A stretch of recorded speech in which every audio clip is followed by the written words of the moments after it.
بسم اللہ الرحمن الرحیم۔ السلام علیکم ناظرین، میں ہوں doctor Muhammad Saleem and welcome to national narrative. ناظرین، بھارت میں مسلمانوں کی تنظیم پاپولر فرنٹ آف انڈیا کے خلاف بھارتی حکومت ایکشن لے رہی ہے۔ یہ جو پاپولر فرنٹ آف انڈیا ہے، یہ بیسیکلی مسلمانوں کے حقوق کے لیے آواز اٹھاتی ہے۔ جو ساؤتھ آف انڈیا ہے ادھر یہ بہت ہی ایکٹیو ہے اور اس کے لاکھوں کے حساب سے اس کے ممبرز ہیں، اور اس تنظیم کو تنگ کرنے کے لیے اس کے لوگوں کی گرفتاریاں بھی کر رہی ہے بی جے پی کی حکومت، اور وہ الزام یہ لگاتی ہے کہ انہوں نے پاکستان زندہ باد کے نعرے لگائے ہیں، جبکہ ایکچولی انہوں نے جو اپنی تنظیم ہے ان کی پی ایف آئی زندہ باد کے نعرے لگائے ہیں، اس کو غلط رنگ دیا ہے ہندوستان کی حکومت نے۔ تو یہ جو سارا معاملہ ہے وہ اس کو بریکٹ کرنا چاہ رہے ہیں ہندوستان کی حکومت والے کہ یہ جس طرح بی جے پی کے اندر آر ایس ایس ہے، یہ بھی مسلمانوں کی آر ایس ایس ہے۔ اس کے لشکر طیبہ کے ساتھ تعلقات ہیں، القاعدہ کے ساتھ تعلقات ہیں، داعش کے ساتھ تعلقات ہیں، اور مسلمانوں کے یہ جذبات بھڑکاتی ہے against India, against B J P, against R S S, اور یہ مسلمانوں کے حقوق کی بات نہیں کرتی، یہ بیسیکلی دنگا فساد کی بات کرتی ہے۔ تو معاملہ یہ ہے کہ یہ اتنی ایکٹیو تنظیم ہے اور انہوں نے بہت ٹف ٹائم دیا ہے بی جے پی کو، اور اگلے الیکشن کے اندر بھی ساؤتھ کے اندر انہوں نے بہت ہی زیادہ ٹف ٹائم دینا ہے۔ تو ان کی مقبولیت اور طاقت سے خائف ہو کر بی جے پی کے یہ جو اقدامات ہیں، اس سے مسلمانوں کے خلاف اور بھی ہندوتوائی حکومت کے خلاف جذبات بھڑکیں گے، اور معاملہ حل نہیں ہوگا بلکہ معاملہ مزید الجھ جائے گا۔ تو ہندوستان سے یہ تھی اب تک کی تازہ ترین صورتحال۔ اس کے ساتھ پی ٹی آئی نے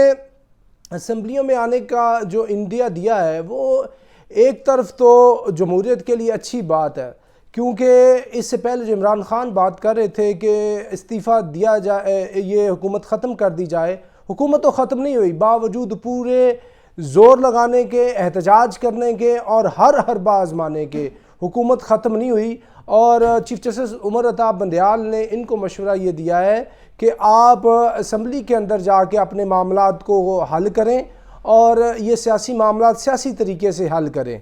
تو ایسی صورت کے اندر حکومت کو بھی تھوڑا سا آگے سے پازیٹیو جیسچر دینا چاہیے، اور دونوں کی پازیٹیو سگنلنگ سے کم از کم اسمبلی تو مدت پوری کرے۔ یہ دیکھیں،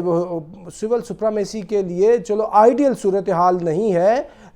کم از کم یہ تو ہو کہ اسمبلی تو مدت پوری کرے، جو کہ اس سے پہلے جو اشرۂ جمہوریت جو تھا 2008 سے لے کر عمران خان کی حکومت کے آنے تک 18 تک، اس کے اندر دونوں اسمبلیز نے پوری اپنی ٹرم پوری کی ہے، گو کہ وزرائے اعظم نے اپنی مدت پوری نہیں کی۔ تو یہ اسمبلی بھی اپنی مدت پوری کرے، اس سے جمہوریت کو تقویت ملے گی۔ تو ایک طرف یہ اچھا اقدام ہے۔ اس کے علاوہ ایران کے اندر جو احتجاج ہو رہے ہیں، اس کے اندر 57 لوگ جو ہیں وہ ہلاک ہو چکے ہیں، اور 1200 جو گرفتار ہو چکے ہیں، اور کہتے ہیں کہ ایران کی جو پولیس ہے اس نے کرد جو خاتون ہے مہسا امینی، یہ جو 22 سالہ لڑکی ہے، حجاب کے ایشو کے اوپر اس کی پولیس کی اریسٹ کے اندر ہلاکت ہوئی ہے، اور پوری دنیا کی ہیومن رائٹس کی جو تنظیمیں ہیں انہوں نے اس کو ایشو بنا لیا ہے، اور امریکہ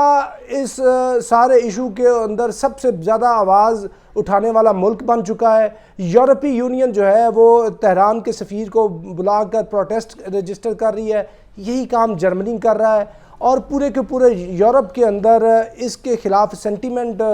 کھڑا ہو گیا ہے۔ اور وہ جو ایران کی جو اسلامی حکومت ہے، جو ایران کے آیت اللہ روح اللہ خامنئی ہے، وہ خامنئی کی جو حکومت ہے، اور وہ کہہ رہے ہیں کہ جی پہلے یہ ادھر نعرے لگتے تھے امریکہ مرد آباد، ابھی نعرے لگ رہے ہیں ڈکٹیٹر مرد آباد۔ تو وہ اپنے جو ان کے روحانی پیشوا ہے اس کے خلاف نعرے لگا رہے ہیں، اور ایران کے اس مسئلے کو انٹرنیشنل کمیونٹی اتنا بڑا مسئلہ بنا کے پیش کر رہی ہے۔ معاملہ یہ ہے کہ آپ کو ادھر ہیومن رائٹس کی وائلیشن تو نظر آ رہی ہے کہ جی ایک 22 سالہ وہ خاتون جو ہے وہ پولیس حراست کے اندر ہلاک ہوئی ہے، اس کی ہم کنڈمنیشن کرتے ہیں، لیکن سائملٹینیسلی آپ کو جو وائلیشن ہو رہی ہے انڈیا کے اندر، جو وائلیشن ہو رہی ہے کشمیر کے اندر، جو پیلسٹائن کے اندر ہو رہی ہے، جو وائلیشن آپ نے کیا ہے ادھر عراق کے اندر، افغانستان کے اندر، پوری عرب ورلڈ کے اندر، وہ وائلیشن نظر نہیں آ رہی ہے آپ کو؟ تو اس کا بھی تھوڑا سا نوٹس لینا چاہیے یورپی یونین کا، انٹرنیشنل کمیونٹی کو، کہ آپ کے دورے معیار نہیں ہونے چاہیے۔ انسانی حقوق کی بات آپ ایران یا کسی بھی ملک کے لیے کرتے ہیں تو وہ اس کا پیمانہ ایک ہونا چاہیے۔ تو ایران میں یہ جو احتجاج ہو رہا ہے یہ شدت اختیار کرتا جا رہا ہے۔ اس کے ساتھ ساتھ ادھر جنوبی کوریا اور امریکہ نے مشترکہ جنگی مشقیں شروع کر دی ہیں، اور یہ جو جنگی مشقیں ہیں اس کے اندر امریکہ کا جو Ronald Reagan year craft career ہے وہ بھی پارٹیسپیٹ کر رہا ہے، امریکن ایئر فورس پارٹیسپیٹ کر رہی ہے، نیوی پارٹیسپیٹ کر رہی ہے، اور یہ جو ریہرسلز ہو رہی ہیں ان کو جنوبی کوریا اور امریکہ کی ریہرسلز کو شمالی کوریا یہ سمجھ رہا ہے کہ ہمارے اوپر حملہ کرنے کی ریہرسلز ہیں، اور یہ ریہرسل جو ہیں یہ 5 سال کے بعد ہو رہی ہیں، اور پوری کوشش کے باوجود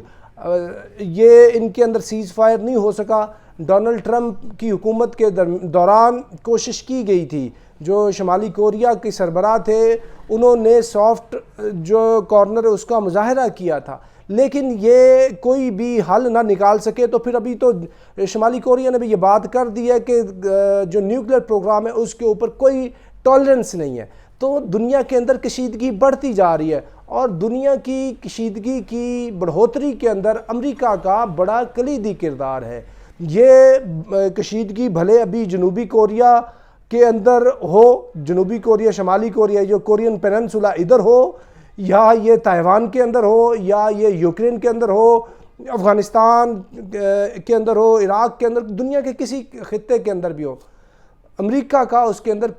کلیدی کردار ہے۔ تو امریکہ کو بھی سوچنا ہوگا اور عالمی مفکرین کو بھی سوچنا ہوگا۔ تو یہ جو جنوبی کوریا کے ساتھ ریہرسلز مل کے کر رہا ہے اس سے امن تو نہیں آئے گا، بلکہ اس سے جو آرمامنٹ کی ریس ہے وہ بڑھے گی، اور دنیا کا امن جو ہوگا وہ ایٹ سٹیک ہوگا۔ تو ناظرین اب تک کے لیے اتنا ہی، up to next time, thank you very much. Pakistan زندہ باد۔